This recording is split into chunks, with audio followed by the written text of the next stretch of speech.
pessoal, tudo bem? Sejam muito bem-vindos ao nosso canal do YouTube, O Estrategista Fiscal. Hoje nós vamos abordar um tema que ele é muito interessante e ele é muito relevante também. Qual é esse tema? É a tributação no cenário digital. Então seria ali a tributação na economia digital, né? Nós vamos explorar ali quais são os desafios que ele apresenta, né? A gente vai discutir um pouquinho sobre as propostas da reforma, como que elas podem ajudar, ou então criar um ambiente, né, talvez mais justo ali e eficiente nesse cenário, nesses negócios para os investidores também. Então a gente ouve falar muito, né, da parte digital ali, pense numa startup, pense no e-commerce, numa plataforma digital. Hoje em dia os nossos negócios, eles são realizados sempre na palma da nossa mão, porque o nosso banco, ele tá na nossa mão, as compras a gente faz através do celular que tá na nossa mão também. Então, nós estamos muito envolvidos nesse cenário digital. Os próprios cartões de crédito, né? É muito difícil a gente ter um cartão ali físico. Eu, por exemplo, eu não sei onde está o meu cartão físico, eu só utilizo o cartão digital e eu acredito que talvez com vocês seja a mesma coisa. Então, diante de todo esse cenário, a gente vai começar a tratar um pouquinho, né? A economia digital, ela revolucionou a forma como a gente compra, a forma como a gente vende, a forma como a gente interage em sociedade, né? Só que ela também trouxe uma grande complexidade para o nosso sistema. Por quê? Principalmente no aspecto de tributação. Porque quando a gente pensa ali na ausência de uma pessoa física, não tem uma pessoa física celebrando um negócio jurídico, ou então quando eu estou fazendo uma compra internacional, por exemplo, eu estou aqui no Brasil e eu compro uma bolsa da Michael Kors lá dos Estados Unidos. Como que fica essa relação aí transfronteiriça? Como que fica essa relação internacional? Como que eu vou tributar? Como que eu não vou tributar? Como que a gente pode garantir uma tributação mais justa nesses aspectos?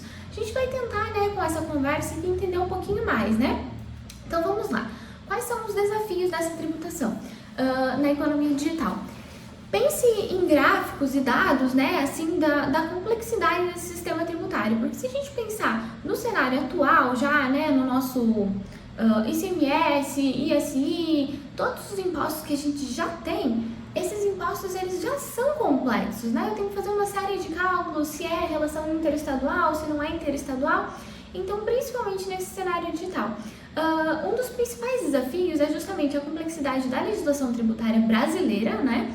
E o número excessivo de litígios tributários, então ele é um reflexo disso, da nossa legislação que já é complicada. Então, empresas, sejam empresas nacionais, sejam empresas estrangeiras, elas enfrentam todos os dias muitos custos em relação à competitividade, né, fiscal ali. Então, para garantir que a gente dê cumprimento a todas as obrigações e que eles precisem, como que eu posso dizer, tratar de uma maneira mais fácil disso, né, assim, de uma maneira menos complexa, que não precise trazer tantos conflitos judiciais, que o contador já consiga resolver, que o advogado já consiga resolver. Então a gente tem que pensar nesse cenário assim de uma forma mais fácil para o consumidor, para o empresário, né? Então vamos lá. Essa complexidade, ela não só gera insegurança jurídica, né? Porque como é complexo, a gente precisa de muita demanda judicial para tentar resolver essa situação, mas também ela eleva os custos das transações, né? Então, muitos empresários, eles diariamente eles se veem obrigados ali, né, a recorrer ao judiciário para tentar reaver custos, para esclarecer dúvidas. O próprio conselho, né, de contribuintes, ele responde questões dos contribuintes, né? Às vezes você tenta aplicar uma legislação, não sabe como que você faz, então você faz ali uma consulta pro CARF. Então, o esclarecimento, né, do nosso sistema tributário, ele traria justamente um desabarrotamento do sistema judiciário e também do próprio ali, sistema que é administrativo, né? E vamos pensar um pouquinho... então vamos pensar um pouquinho em relação aos impactos da tributação nessa economia digital, né? Os impostos, por exemplo, né, sobre o consumo, que talvez eles deveriam ser neutros, eles acabam onerando as empresas. Então, essas empresas que muitas vezes elas não conseguem repassar os custos para os consumidores, elas terão um custo, né, ali muito alto. Isso vai gerar uma violação, talvez, no princípio da neutralidade fiscal, não sei. A gente teria que pensar sobre isso, né, porque ele é um assunto complexo. Então a gente pode pensar, eu até digo para vocês, né, que seria interessante vocês pesquisarem empresas do setor de... empresas não, né? Pesquisarem, assim, setor de regulamento mesmo, ou então alguns exemplos de setores não regulamentados, para a gente entender essa complexidade do sistema, né? Eu trouxe para vocês esse ponto aqui, né? A gente está trabalhando agora, mas se a gente for pensar, não é tão novo assim, porque a gente já tem artigos, tem trabalhos acadêmicos de 2018, 19, 20, mas agora, em 2024, é um tema que ele já está mais em alta, né? A gente precisa trazer efetividade para esse sistema, a gente precisa resolver essas complexidades, né? Então, além disso, muitos nichos da economia digital, eles ainda não são regulamentados.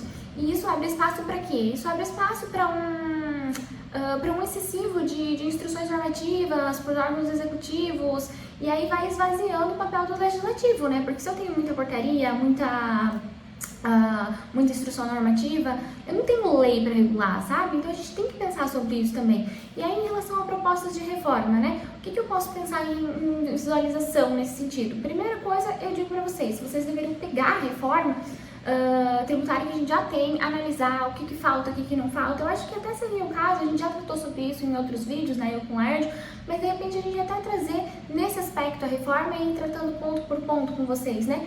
Então, o que fazer? O que eu posso fazer? Algumas pesquisas que a gente tem, né, acadêmicas, pesquisas da FGV também, eles sugerem uma reforma tributária que centralize a tributação do consumo em um único imposto. Então, assim, semelhante ao IVA, né, isso traria uma maior efetividade ali, uma maior previsibilidade para o consumidor, para o empresário, sabe? Então, se vocês quiserem, a gente pode trazer um outro vídeo para explicar a proposta, assim, com detalhes mesmo, né? Que nem a gente tratou ali no outro vídeo, a CBS, os novos impostos, né, que estão sendo desenvolvidos, eles seriam interessantes. E aí eu posso trazer também para vocês, por exemplo, que a ideia de um único imposto, abrangendo bens, abrangendo serviços, abrangendo intangíveis, tudo isso acaba reduzindo a complexidade do nosso sistema tributário, né? Isso significaria que a fusão desses impostos, né, ali o IPI, o ICMS e o ISS, que nem na proposta que a gente já trouxe no outro vídeo, né, e que atualmente eles geram confusão e disputas, isso seria uma solução? Isso talvez seria adequado, seria importante, né? Então, quais seriam os benefícios dessa reforma, né? Os benefícios que trariam uma reforma eficiente. Então, pense ali num ambiente de negócios saudáveis e como que a gente pode otimizar isso, né? Então, uma reforma bem estruturada, ela beneficiaria não apenas as empresas, mas também o Estado. O Estado, e o que isso, por que isso seria favorável, né? Porque o Estado veria sua arrecadação, ele teria estabilidade e para as empresas elas saberiam exatamente quanto recolher, o que não recolher, sabe? Então, esse papel ele é bem importante. E a redução da insegurança jurídica e dos custos também de compliance, isso tornaria o Brasil um ambiente mais atrativo para os próprios investidores, né? Então, seria bem interessante para investimentos internacionais e bem importante. Então, vamos lá, né? Para que o vídeo não fique muito longo, né, eu só vim trazer uma informação, né, uma discussão ali pra gente. Então, em resumo, a tributação da economia digital, ela apresenta bastante desafio, né, esses desafios, eles são significativos e eles demandam uma reforma tributária bem abrangente, bem detalhada, assim, para que traga todos, né, todos os pontos que a gente precisa para criptomoeda, para investimento em vários pontos, né, assim, do mercado digital, né, e para as próprias transações que a gente já tem atualmente. E se nós fôssemos capazes de implementar essas mudanças, nós poderíamos criar um cenário ali mais favorável para negócios, então um cenário que como que eu posso dizer, um cenário que consequentemente ele traria para a sociedade como um todo, assim, bastante pontos positivos, assim, sabe? Seria bem favorável para a população como um todo, tanto para o empresário quanto para o consumidor, né? Então, eu acho que é isso que eu tinha para trazer para vocês. Um vídeo um pouquinho curto, né? Mas, assim, mais para instigar o pensamento, né? Assim. Então, se você gostou desse vídeo, não se esqueça de curtir, de se inscrever no nosso canal, inscreva-se e ative as notificações também, né? Isso é bem importante pra gente, para que você receba as informações. Deixe a sua opinião nos comentários, o que você achou, o que você acha das propostas de reforma. O que mais? Nós temos e-books, né, no nosso site, então se você quiser adquirir alguns e-books, tem lá o valor bem certinho. Nós prestamos consultoria, se você precisar de uma consultoria especializada, nos envie lá. No nosso site tem a forma de cobrança, você pode pagar por Pix, por cartão. E se tiver alguma dúvida também, pode enviar para o nosso WhatsApp, pode enviar para o nosso canal, né? Deixa aqui nos comentários ou então mande no Instagram, lá no direct. E eu acho que é isso. Até a próxima. Muito obrigada.